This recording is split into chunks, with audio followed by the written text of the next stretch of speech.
La série commence dans une forge, avec un homme regardant une lame qu'il sort tout juste du feu. Il se prépare avant d'ouvrir la bouche et de mordre un gros morceau de cette chose.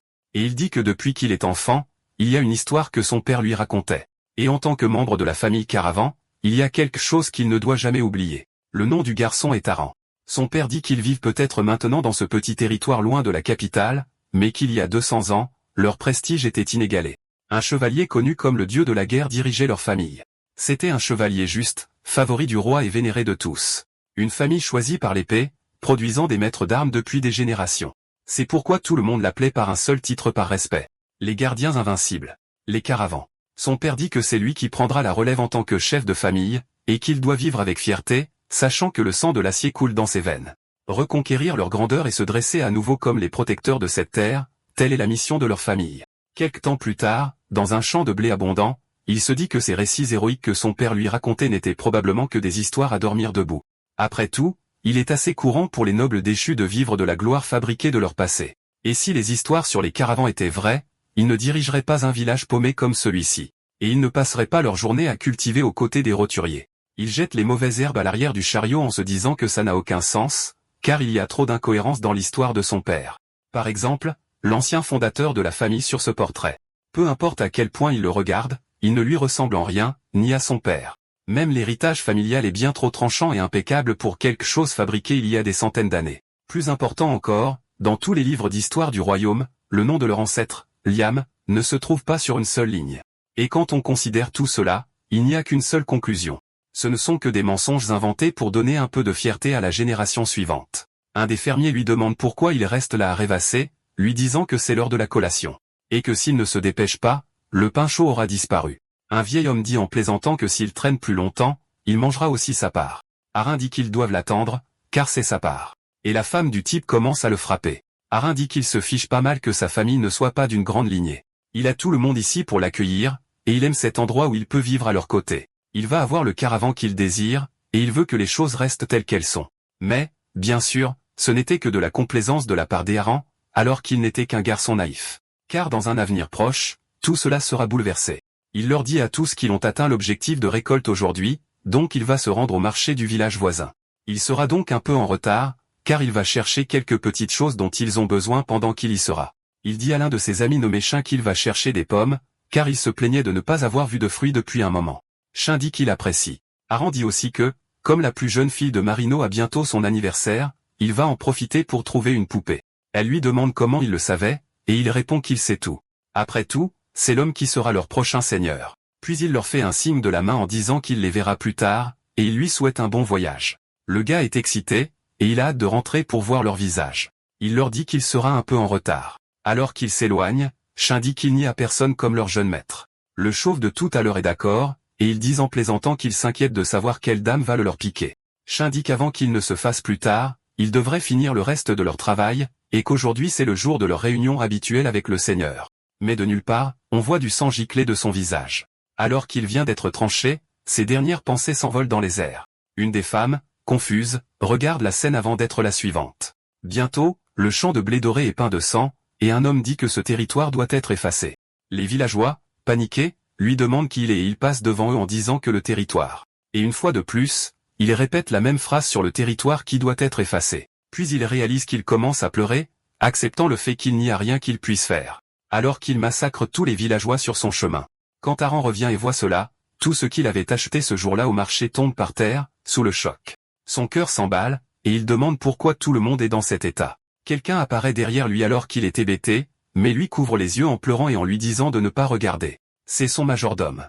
Aran demande ce qui ne va pas, se demandant s'il voit bien les choses ou s'il hallucine, car les villageois sont tous morts. Le majordome lui dit qu'un type est venu ici en parlant d'effacer le territoire.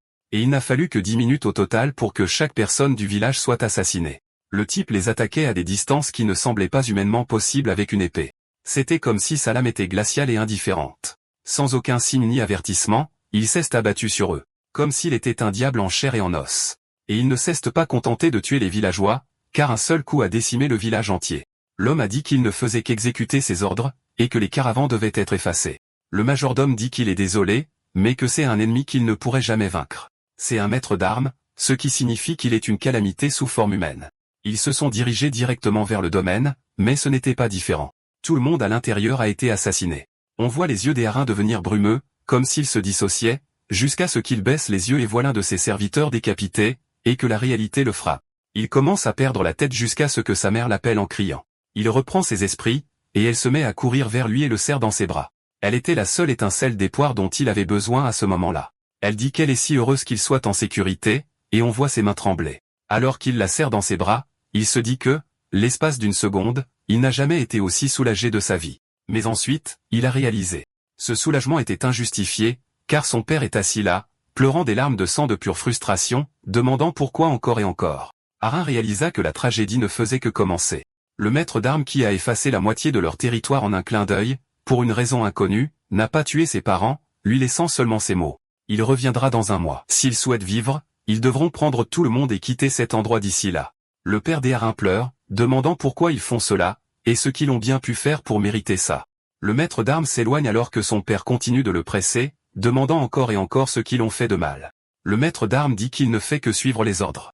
Je pensais qu'il était dénué d'émotion, mais ses yeux semblent un peu peinés. Après avoir laissé derrière lui ces mots et la destruction qui s'ensuivit, les villageois survivants s'enfuirent un, par peur. Bien que ce fût le seul moyen de sauver leur vie, la famille Caravan n'a pas eu ce choix. Écrasé par un sentiment de responsabilité et d'impuissance, son père a craqué mentalement. Alors qu'il était assis là à se frapper la tête contre le mur, sa mère n'était plus la même. Elle dit qu'elle a déjà demandé au majordome de préparer une calèche et qu'il doit quitter le territoire avec lui et aller aussi loin que possible. Haran demande de quoi elle parle, disant qu'ils devraient tous partir ensemble. Elle lui dit que le Seigneur ne pourra pas quitter cet endroit. Jusqu'à son dernier souffle, il voudra affronter l'ennemi en tant que seigneur de Caravan. Et en tant que sa partenaire, elle restera à ses côtés jusqu'à ce moment précis. Il la supplie de ne pas le faire, disant qu'ils devraient simplement partir ensemble, mais elle lui dit qu'il doit bien l'écouter. Les histoires que le Seigneur lui a racontées ne sont pas vraies. Les gardiens invincibles ne sont rien d'autre qu'une histoire remplie de mensonges. Il continue de pleurer, et elle lui dit qu'il doit lui faire une promesse. Qu'il ne touchera jamais une épée pour le reste de sa vie, et qu'il survivra quoi qu'il en coûte. Il ne devra jamais penser à la vengeance et simplement vivre pour lui-même. Le majordome accourt en disant que la calèche est prête, alors que Haran s'agrippe à son bras, ne voulant pas la lâcher. Elle dit au majordome de bien prendre soin de son fils et d'aller le plus loin possible avant que cet homme n'arrive. Il dit bien sûr et pleure, car il est également rempli de regrets à propos de ce départ. Haran hurle le nom de sa mère, alors qu'il est traîné de force par le majordome. Sa mère le regarde fixement, le voyant partir, et lui dit qu'elle l'aime. Elle entre ensuite dans le bureau de son mari, alors qu'il se cogne toujours la tête contre le mur. Elle s'approche lentement de lui, alors qu'il commence à baver. Elle le serre dans ses bras, lui disant d'arrêter de souffrir seul, et qu'au moins, jusqu'à la fin amère, elle sera là avec lui. Alors que le majordome s'éloigne, il dit qu'il sait que c'est atroce et déchirant, mais qu'ils doivent endurer. Cet homme est une calamité, une catastrophe naturelle que des humains comme eux ne peuvent même pas concevoir. Il doit accepter que sa tragédie est ainsi et l'oublier. Ce n'est qu'alors qu'il pourra aller de l'avant, et c'est ce que la dame aurait voulu. Mais quand il se retourne, Haran n'est pas dans la calèche. Alors qu'il court à travers la forêt, on le voit se faire des coupures partout. Il se dit que peu importe à quel point il y pense, il ne peut pas partir seul. Laisser ses parents derrière lui comme ça, il refuse de s'enfuir. Ce n'est pas une possibilité pour lui. Il se dit que peu importe qu'un maître d'armes soit appelé le dieu de la guerre ou non, au final, ce n'est qu'un humain. Un humain comme eux qui mourra si une flèche lui transperce le cœur. Il a passé le dernier mois à rassembler des poisons mortels, et s'il peut juste réussir un tir, il pourra les protéger tous les deux. Mais quand il arrive au domaine, ses yeux sont remplis d'une pure angoisse. Car ce qu'il voit en levant les yeux, c'est la tête de son père empalée sur le drapeau familial, tout en haut du domaine. Peut-être que je me trompais sur ses yeux. Haran lève les yeux vers son père, puis les baisse vers sa mère, et commence à hurler. La vue du cadavre de sa mère en dessous de lui le fit craquer et perdre toute rationalité. Il a sorti son arme et a hurlé qu'il allait le tuer. Le maître d'armes réalise qu'il était une menace. La seconde suivante, le bras et la tête des Harins sont projetés au loin. Du moins, c'est l'impression que ça a donné. Alors qu'il lâche l'arbalète, il tombe à genoux et se tient la gorge. Réalisant que ce n'était rien d'autre qu'une intention meurtrière. Le maître d'armes dit qu'il n'a même pas encore 18 ans. Alors il doit s'estimer heureux qu'ils ne lui prennent pas la vie aujourd'hui, et qu'il devrait juste se noyer dans le désespoir et pourrir, car pas une seule trace des caravans ne restera sur le continent. Et s'il essaie de perpétuer la lignée, il le retrouvera, car les caravans devraient simplement disparaître comme les chiens qu'ils sont. Je retire tout ce que j'ai dit. Ce type est complètement taré. Haran rampe jusqu'à sa mère. Alors que ses émotions tourbillonnaient violemment, il cesse de traiter de pathétique. Si incroyablement pathétique. Et sans avoir pu faire la moindre chose, il a tout perdu. Alors qu'il était assis là, hurlant et pleurant ses parents. Mais ce n'est pas tout. Car lorsqu'il est entré dans la maison quelque temps plus tard après s'être ressaisi, l'héritage familial avait une teinte bleue. Et il entendit une voix lui dire de montrer un peu de respect. Il est resté là, stupéfait, alors que l'esprit de son ancêtre apparaissait devant lui parlant directement. Il nous explique que cela fait en fait 1 an qu'il a creusé les tombes pour tout le monde sur ces terres. Chaque jour de cette année a été consacré à affûter le fil de sa vengeance. Cet homme est le sommet lui-même. Il est acclamé comme la lame sans égale de cette époque, le bouclier souverain et la stabilité du continent. Il est le juge sanctifié qui purge les méchants, un être transcendant doté d'un génie qui éclipse tous les autres maîtres d'armes. Son nom est Carlos, le maître des 10 épées, et c'est le titre du monstre qu'il a dépouillé de son âme et de son foyer. Pourtant, la vérité reste enveloppée d'ombre. Qu'est-ce ce qui l'a poussé à massacrer sa famille? Qui tire les ficelles? Et quel est l'héritage caché enfoui dans le nom des caravans qui les a conduits à une telle mort?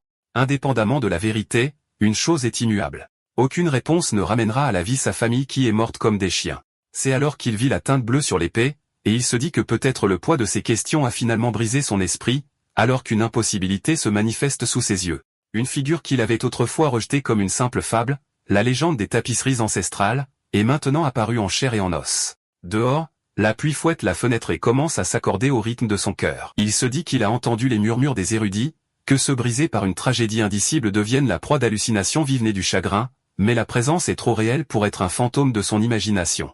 Son ancêtre dit qu'il peut sentir la tempête faire rage dans sa poitrine, lui demandant si la peur de la folie l'a paralysé, ou s'il est tétanisé par la vue d'un ancêtre qu'il croyait être un conte de fées. Aran déglutit, disant que si ce n'est pas un rêve, et qu'il n'est pas juste un fantôme, il veut savoir s'il est vraiment le patriarche qui a forgé leur nom, le légendaire conquérant Liam. Aran dit que s'il est le héros des histoires que son père racontait, alors pourquoi a-t-il attendu que son monde soit réduit en cendres? Pourquoi n'apparaître que maintenant? Alors que la foudre frappe à l'extérieur, il demande pourquoi il a laissé sa famille mourir. Liam le regarde de haut, disant qu'il avait besoin d'une preuve de sa détermination. Car la vengeance est un poison qui consume l'âme, on ne devrait pas y toucher sans la volonté de tout brûler. Et pendant une année entière, il a été son observateur silencieux.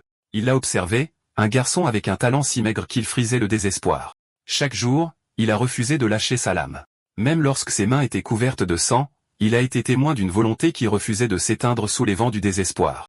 S'il demande pourquoi il est ici, la raison est simple, parce que la malice dans son regard a mûri, et que sa patience a atteint ses limites. Face à ceux qui osent éteindre sa lignée et massacrer son peuple, il a été envahi d'une soif de sang, désirant les déchiqueter lui-même. À travers les chroniques de ce monde, il existe une loi unique et absolue.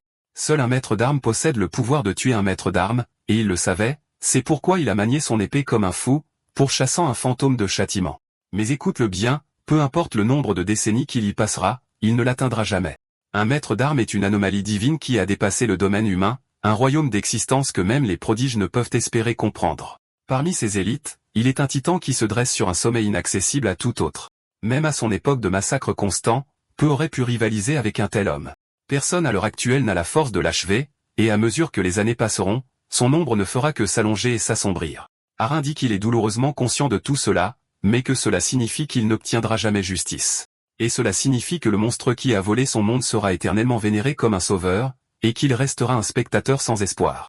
Liam dit qu'à partir de ce moment, son destin changera de cap. Il deviendra sa fondation et le forgera en une lame plus terrifiante que toute autre, afin que lui, le dernier caravan, puisse exécuter ce meurtrier. Mais il n'y a qu'un seul chemin pour lui, une route pavée uniquement pour ceux de leur sang. Il doit dévorer son épée, car c'est son héritage en tant que lignée de l'acier. C'est pourquoi il était dans la forge, en train de mettre l'épée dans le feu. Liam explique que leur sang est une fusion d'hommes et de nains. Alors que Aran chauffe la lame, Liam dit que tout a commencé avec lui, le forgeron sans mêler. Bien que la stature des nains ne se reflétât pas dans leur taille, un trait miraculeux singulier était gravé dans leur ADN, le pouvoir d'internaliser la lame. Pour être précis, en ingérant une épée, vous assimilez les souvenirs, l'essence et les arts secrets de son ancien maître. C'est le moteur caché qui a propulsé la caravane au sommet de la noblesse martiale et a donné naissance à une dynastie de maîtres d'épée sans pareil sur le continent, car ils étaient sans égal. Aren dit qu'absorber le pouvoir en consommant du métal est quelque chose dont il n'a jamais entendu parler. Il savait que les nains étaient les maîtres de la forge, mais cela n'a jamais été mentionné. Cela ressemble aux divagations d'un fou, et son esprit tourne à cause de toutes ces révélations. Pourtant, la réalité est définie par les résultats, pas par la logique. Pour un homme qui n'a rien, le doute est un luxe qu'il ne peut pas se permettre, et il lui demande comment exactement il est censé dévorer l'acier. Liam rit, disant que c'est primal. Il doit chauffer les bords jusqu'à ce qu'ils soient ramollis, la broyer entre ses dents et l'avaler. Aran baisse les yeux alors que la lame commence à fumer, et se dit que c'est peut-être la dernière illusion d'un esprit brisé, et qu'il est égaré par un démon de sa propre création. Mais à ce moment-là, même s'il y avait la plus petite chance, il n'hésiterait pas alors qu'il commence à mordre la lame, la consommant. Il sent sa chair brûler à chaque bouchée, son corps consumé par les flammes de la forge. En réalité, cependant, il vient de finir de prendre une bouchée de la lame. Alors qu'elle tombe sur le sol, il se serre la gorge et se met à crier. Liam dit qu'il n'a pas fini. Aaron lève les yeux vers lui. On voit que ses yeux sont devenus vides de douleur, mais il réalise que c'est le véritable pas en avant. Il n'oubliera jamais rien de ce qui s'est passé ni les souvenirs de sa famille. Il saisit à nouveau la lame et se résout à continuer de la manger. Il dit qu'il ira jusqu'au bout. Même si cela lui coûte son humanité, il deviendra le maître d'épée qui arrachera le cœur de Carlos. Quelque temps plus tard, Argent se réveille en sursaut, se disant qu'il est bien vivant. Ce n'est pas seulement qu'il est vivant, mais il n'a pas la moindre égratignure, et pourtant cette sensation de douleur était si vive. Il pensait qu'il était un rêve, mais heureusement, il semble que ce ne soit pas le cas. Car si c'était le cas, il n'y aurait aucune raison pour qu'il ne tienne que la poignée de l'épée. Liam dit que pour quelqu'un avec un corps aussi pathétique, sa force mentale est en fait plutôt décente. Même parmi ses ancêtres, beaucoup ont abandonné car ils ne pouvaient pas supporter l'agonie. Il demande si Aaron croit maintenant son histoire, si chaque légende que son père lui a racontée est vraie, et qu'il n'est pas juste une hallucination. Aaron, réalisant que son père n'était pas un menteur, s'incline et salue respectueusement Liam, son ancêtre. Liam lui dit de l'appeler maître désormais, comme tous ceux qui ont reçu ses enseignements l'ont fait. Aaron accepte, et demande si cela signifie qu'il a maintenant hérité de son grand pouvoir, comme il l'a dit la nuit dernière, qu'en consommant l'épée il pourrait obtenir ses souvenirs et ses compétences, mais il n'a pas l'impression que grand-chose ait changé. Liam dit qu'un léger problème est survenu. Pour être précis, c'est son problème et non celui d'Aaron. Il dit que son plan initial était de lui faire manger son épée pour l'élever instantanément au niveau d'un maître d'épée. Mais peut-être parce que son sang s'est tellement dilué, sa capacité à consommer des épées demeure, mais sa capacité à digérer le pouvoir est considérablement affaiblie. Pour le dire simplement, dans son état actuel, il lui est impossible de traiter complètement l'essence de sa lame telle qu'elle. Aaron y réfléchit et réalise quelque chose. Il dit que si c'est le cas, alors soit. Liam lui demande s'il n'a rien d'autre à dire. Aaron dit qu'il était déjà bien conscient des limites de son corps. Le résultat est décevant, mais il est simplement reconnaissant qu'une autre voie demeure. Liam demande ce qu'il veut dire. Aaron dit qu'il a dit que dans son état actuel c'est impossible, ce qui signifie qu'un jour il pourra la digérer, et qu'il doit juste trouver une nourriture adaptée à sa capacité actuelle. Liam est impressionné, disant que son esprit est déjà au niveau d'un maître d'épée, et que plus les lames sont usées et utilisées, mieux c'est. Il dit à Aaron de le conduire à un endroit avec beaucoup d'armes abandonnées, car c'est lui qui fera la sélection. Il se dirige directement vers un endroit approprié. Bien que Liam ne fasse que flotter, il dit que cet endroit a une atmosphère lugubre, et que les mages noirs adoreraient ça. Aaron dit que toutes les camelotes des bas-fonds finissent ici, de la ferraille sans valeur aux armes qui ne sont plus utilisables. Il n'y a pas de meilleur endroit pour trouver le genre d'épée qu'il a décrite. Liam dit que c'est un excellent début. Il dit qu'au début, il avait l'habitude de dévorer des épées dans des endroits comme celui-ci, qui puaient le sang. Des épées tenues par des soldats tombés, des haches couvertes de terre et de chair, des lances roulant sur le sol avec des manches brisées. Il a mangé tout ce qu'il fallait pour devenir plus fort et pour survivre. Pour une raison quelconque, cet endroit lui rappelle ses temps anciens, s'affrontant et se brisant sans cesse pour protéger l'étincelle de la vie. Des vies où certains meurent aujourd'hui, et d'autres atteignent demain. Le champ de bataille de ces jours-là, et la lutte où d'innombrables vies étaient vouées à s'éteindre sans laisser de traces. Et pourtant, quelqu'un laisse toujours derrière lui un unique et brillant point de lumière. Il dit qu'il a trouvé ce que Aaron devrait consommer.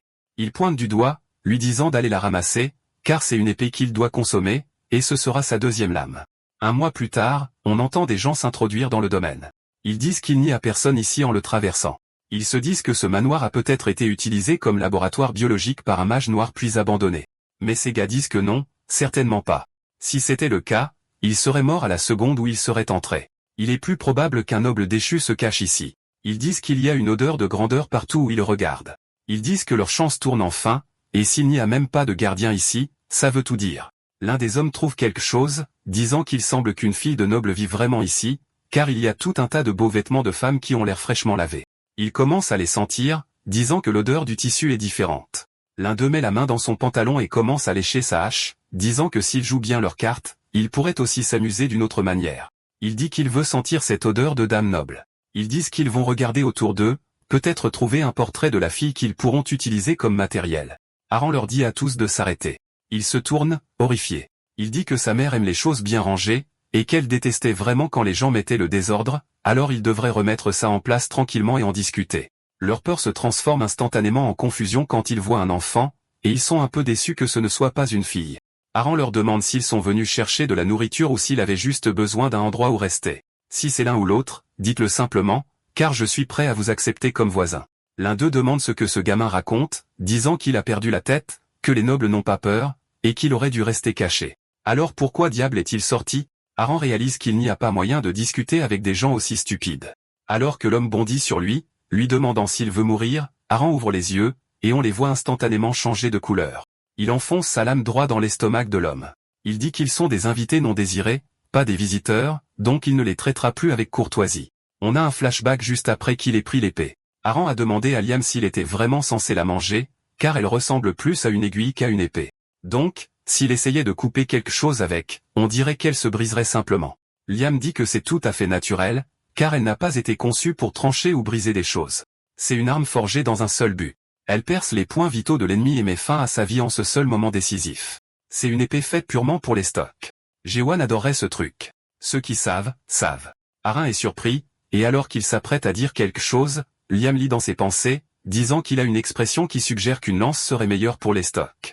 Et il n'a pas tort de se le demander. Cependant, pour son corps jeune et faible, rien n'est aussi utile que les souvenirs qui habitent cette lame. Et juste pour qu'il le sache, avant que sa propriétaire ne meure, elle a pris la vie de 2000 ennemis toute seule. Elle l'a fait avec le corps d'une femme, encore plus fragile et plus petit que le sien. Alors il devrait lui montrer un vrai respect, et la manger. Le poids de l'acier est peut-être léger, mais ce qui y réside est le poids lourd et solennel d'une vie. En héritant des souvenirs de cette femme, il gagnera beaucoup de choses. La dernière chose dont cet enfant se souvenait était un manoir en flammes. Quelqu'un l'appelle, et on apprend que son nom est Marie. Liam explique que lorsque cette fille, qui avait à peine 10 ans, a ouvert les yeux, tout avait changé. Ses parents ont été réduits en cendres méconnaissables dans l'incendie, et quand on lui a dit qu'elle avait à peine survécu, elle a murmuré doucement qu'elle aurait souhaité mourir avec eux. Après avoir tout perdu en un instant, elle a été envoyée dans un orphelinat, et ce jour-là, elle a réalisé que l'orphelinat vénérait la déesse du feu, et considérait le feu comme le salut. Elle a été de nouveau entraînée dans les abîmes, car elle avait tout perdu à cause du feu, et pourtant elle devait vivre dans un endroit qui le considérait comme divin. Elle ne s'en est toujours pas échappée, alors qu'elle regarde ses brûlures dans le miroir. Elle explique que les jours qui ont suivi là-bas étaient paisiblement horribles. Pendant qu'il priait sur les bancs, les autres enfants disaient que la moitié de son visage était abîmée, se demandant ce qui n'allait pas. D'autres disaient qu'elle était maudite par la déesse. Ils disaient que ce n'était pas étonnant que ce soit si dégoûtant. Ça leur filait un peu la chair de poule, car c'est un monstre. Ils ont continué à l'insulter, et Marie dit qu'elle voulait mourir. Chaque jour, elle priait pour que la mort vienne, pour échapper au feu de ce jour qui hantait ses yeux chaque fois qu'elle les fermait, et au feu de la haine qui l'entourait chaque fois qu'elle les ouvrait, jusqu'à ce qu'elle fasse une rencontre fatidique dans les bois.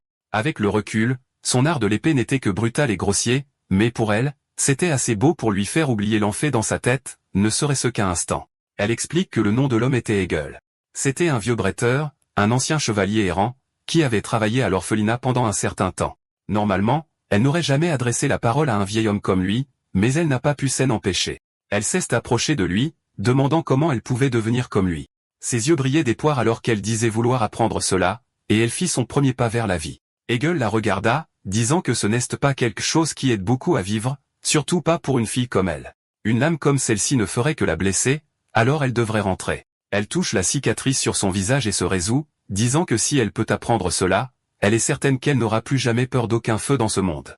Hegel sentit sa résolution, et les mena à l'intérieur, lui disant de choisir une des armes. Si elle peut en manier une seule, il lui enseignera. Elle regarde l'aiguille, demandant si elle doit la manier. Il lui dit, sinon, que feras-tu d'autre? Elle la ramasse, disant que tant qu'elle peut se défendre, c'est suffisant. Elle la pointe vers son cou, disant qu'elle fera tout ce qu'il faudra. C'était son tout premier stock. C'est pourquoi ses yeux ont changé, car il se souvenait des souvenirs de Marie pendant qu'il transperçait la poitrine de l'homme.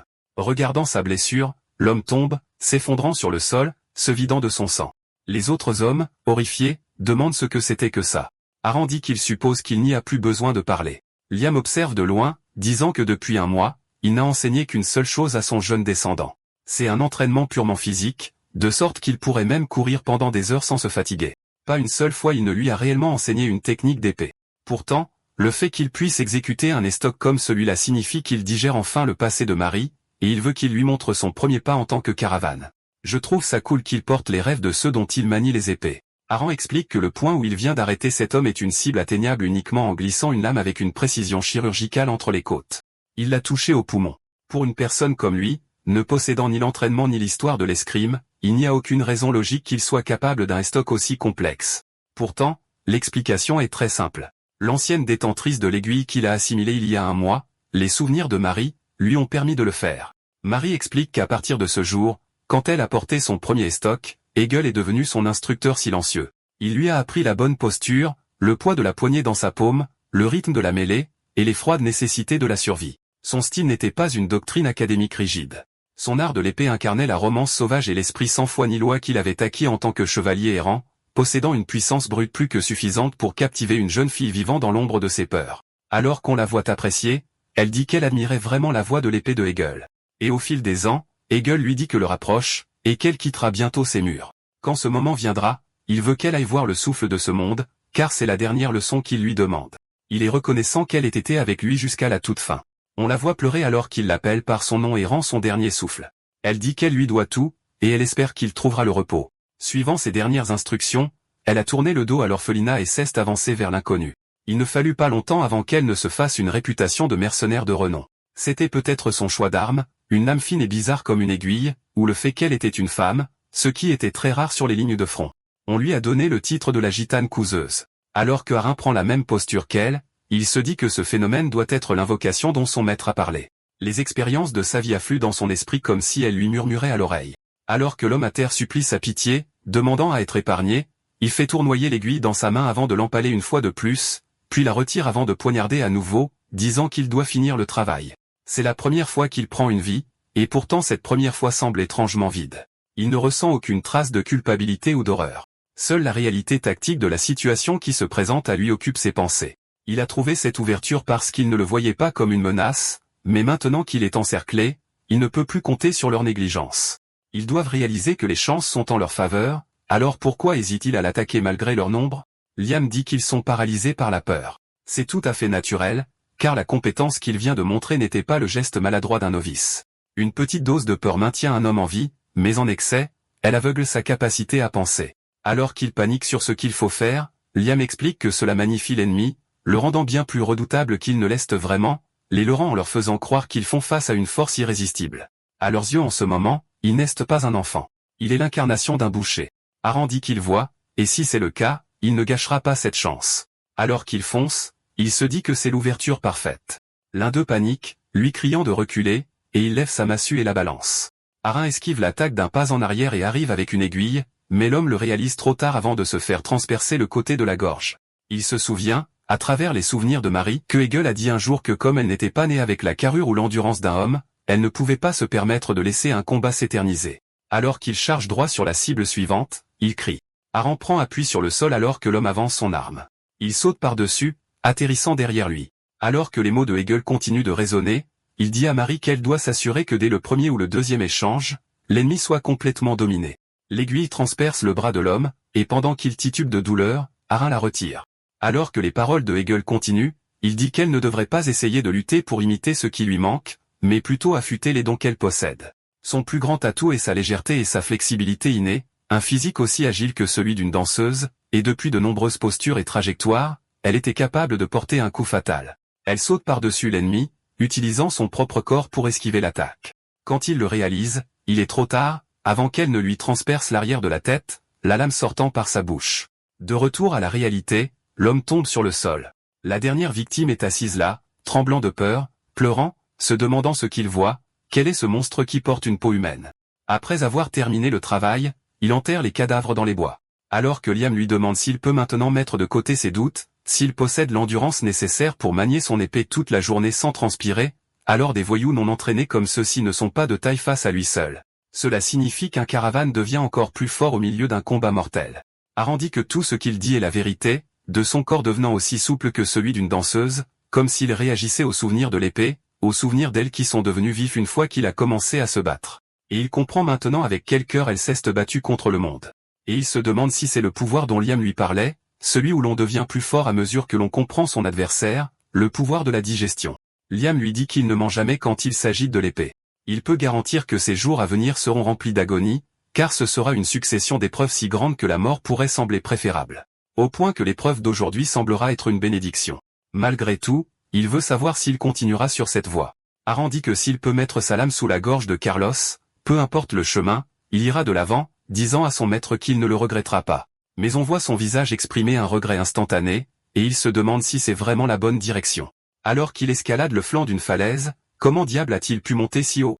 Liam demande où est passé ce regard de la nuit dernière, se demandant pourquoi il est à nouveau rempli de doutes, bien qu'il suppose que ce trait de caractère est aussi l'une de ses forces, car il a toujours été comme ça depuis son enfance. Il devra s'en occuper à un moment donné, mais d'abord, il satisfera sa curiosité. Le chemin d'un épéiste est globalement divisé en 5 étapes de maîtrise. La première étape est celle de débutant à l'épée, que l'on peut appeler l'entrée dans la voie de l'épée. La deuxième étape est celle du marcheur de l'épée. C'est là où vont ceux qui possèdent un talent martial après avoir pris une lame en main.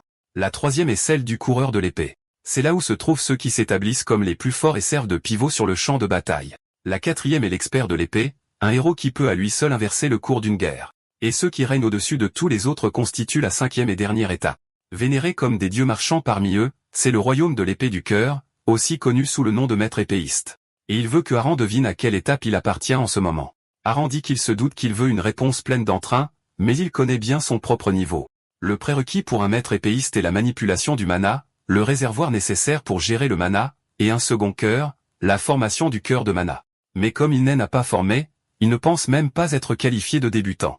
Liam dit que son objectivité est excellente, et qu'il est en effet encore un amateur parmi les amateurs qui n'a même pas franchi le seuil de l'épée. Cet entraînement est destiné à conduire quelqu'un comme lui sur la voie du débutant, lui permettant de créer un cœur de mana.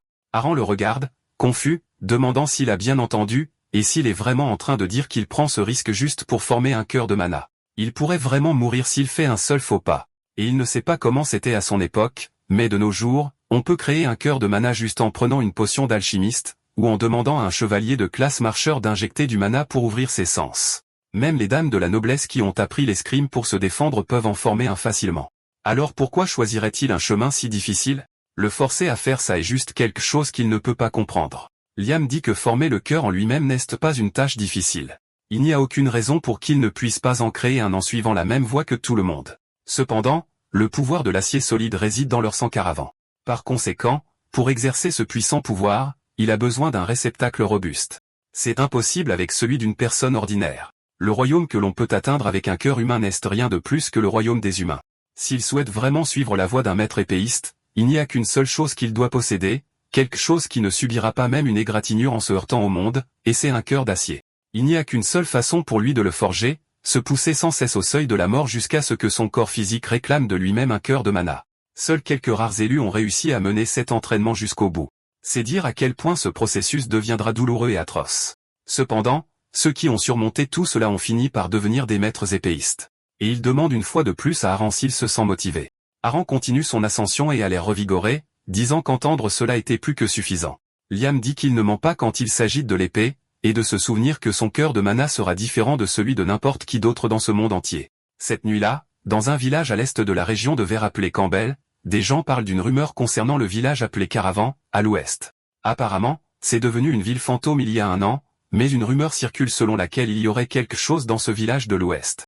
L'autre homme demande ce qu'il veut dire, et il répond qu'il ne sait pas. Quoi que ce soit, c'est une entité dangereuse. Tous les voyous qui y ont mis les pieds ont disparu sans laisser de traces. Mais les rumeurs disent qu'une vague de monstres manqués par les veilleurs du Nord a déferlé sur le village, ou qu'un sorcier faisant des expériences magiques y est stationné. Toutes sortes de choses se disent, mais à la fin, tout le monde est parvenu à la même conclusion. N'entrez pas dans le village de l'Ouest si vous ne voulez pas mourir. On voit un homme assis au bar. Il dit que si c'est un village pour les morts, ce n'est pas si mal, alors qu'il se met à cracher du sang. Il dit qu'il est de toute façon déjà un homme mort.